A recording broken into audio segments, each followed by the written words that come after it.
नमस्कार, अस्सलाम वालेकुम। सऊदी टुडे में आपका स्वागत है। खाड़ी देशों के साथ साथ देश और दुनिया की बड़ी खबरें आइए जानते हैं तफसील से, लेकिन उससे पहले आप चैनल को सब्सक्राइब करना ना भूलें ताकि रोजाना आप खबरों से रूबरू हो सकें। भारत की मोदी सरकार ने बुधवार को भारत से अंतर्राष्ट्रीय उड़ान पर निलंबन 31 जनवरी तक बढ़ा दिया है, यानी 31 जनवरी 2021 तक रोक लगा दी है।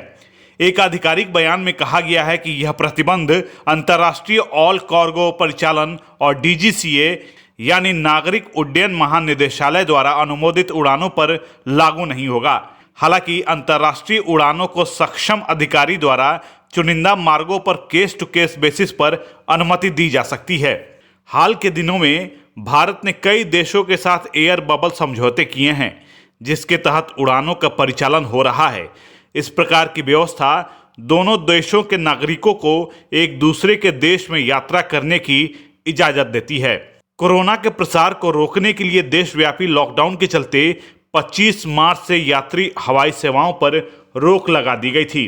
हालांकि घरेलू उड़ान सेवाएं 25 मई से फिर से शुरू कर दी गई थी।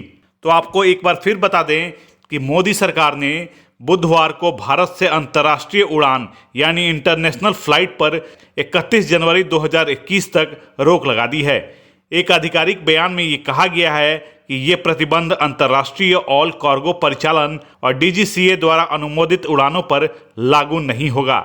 भारत ने कई देशों के साथ एयर बबल समझौते किए हैं, जिसके तहत उड़ानों का परिचालन हो रहा है। लिहाजा भारत सरकार सऊदी अरब के साथ साथ और भी देशों के साथ एयर बबल समझौते के लिए बातचीत कर रही है, इसलिए लोगों को इंतजार करना होगा। यमन के अदन एयरपोर्ट पर बड़ा धमाका हुआ है। इस ब्लास्ट से तुरंत पहले एयरपोर्ट पर देश की नई कैबिनेट के मंत्रियों को लेकर एक विमान लैंड हुआ था। विमान सऊदी अरब से आया था। फ्लाइट के उतरते ही उसके पास धमाका हुआ। इस हमले में 22 लोगों की मौत हुई है। हमले का शक हूथी विद्रोहियों पर है। खास बात यह है कि विमान में यमन के प्रधानमंत्री मीन अब्दुल मलिक सईद समेत उनकी कैबिनेट से भी मौजूद थे। हालांकि किसी मंत्री को कोई नुकसान नहीं हुआ है। सऊदी मीडिया के मुताबिक पीएम समेत सभी मंत्रियों को सुरक्षित प्रेसिडेंशियल पैलेस भेज दिया गया। हमले के बाद एयरपोर्ट पर हर तरफ शव बिखरे पड़े थे। इसके अलावा एयरपोर्ट के पास मलबा और टूटे कांच दिखाई दिए। आपको बता दें कि यमन में लंबे वक्त से गृह युद्ध चल रहा है। यहां ईरान समर्थित विद्रोहियों के साथ सरकार का युद्ध चल रहा है। प्रधानमंत्री मीन अब्दुल मलिक सईद की सरकार को अंतर्राष्ट्रीय स्तर पर मान्यता प्राप्त है। हालांकि वे गृह युद्ध के चलते ज्यादातर वक्त निर्वासित रहे हैं। उनकी सरकार सऊदी अरब की राजधानी रियाद से काम कर रही थी। सऊदी अरब के एक स्कूल टीचर की गोली मारकर हत्या कर दी गई है। 35 साल के हनी अब्दुल तवाब मिस्र का नागरिक था, जो कि सऊदी अरब के एक स्थानीय स्कूल में अंग्रेजी पढ़ाता था। हनी अब्दुल तवाब के स्कूल में ही पढ़ने वाले एक 14 साल के लड़के ने गोली मारकर हत्या कर दी। सऊदी अरब के स्थानीय मीडिया ने इसकी जानकारी दी है। स्थानीय मीडिया के मुताबिक 13 साल का छात्र एक परीक्षा में मिले अपने नंबर से खुश नहीं था, जिसको लेकर उसके और टीचर के बीच स्कूल में विवाद हो गया। जिसके बाद 13 साल का छात्र अपने 16 साल के भाई के साथ मिलकर स्कूल के बाहर टीचर का इंतजार कर रहा था, जहां उसने टीचर के सिर में गोली मार दी।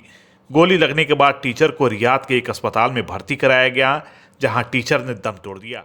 सार्वजनिक सेवा में काम करने वाले लोग अपने कर्तव्यों को निभाने के लिए कोई वक्त और जगह नहीं चुनते हैं, और यह दुबई के एक पुलिस अधिकारी ने सच कर दिखाया है, जिसने हाल ही में शारजाह में एक संकटग्रस्त भारतीय प्रवासी मोटर चालक की मदद की है।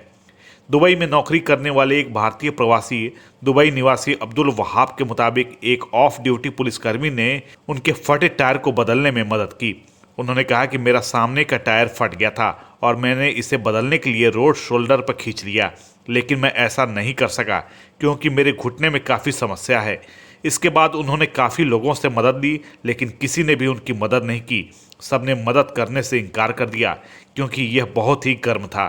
शुक्र है अधिकारी जो दुबई पुलिस स्टेशन में रात की ड्यूटी के बाद अपने घर जा रहे थे, उसने मुझे देखकर अपना वाहन रोक दिया और उन्होंने मेरे लिए टायर बदलने के लिए ज़मीन पर लेट गए। यह घटना सुबह 6 बजे के आसपास शारजाह और अजमान के बीच अमीरात रोड पर हुई।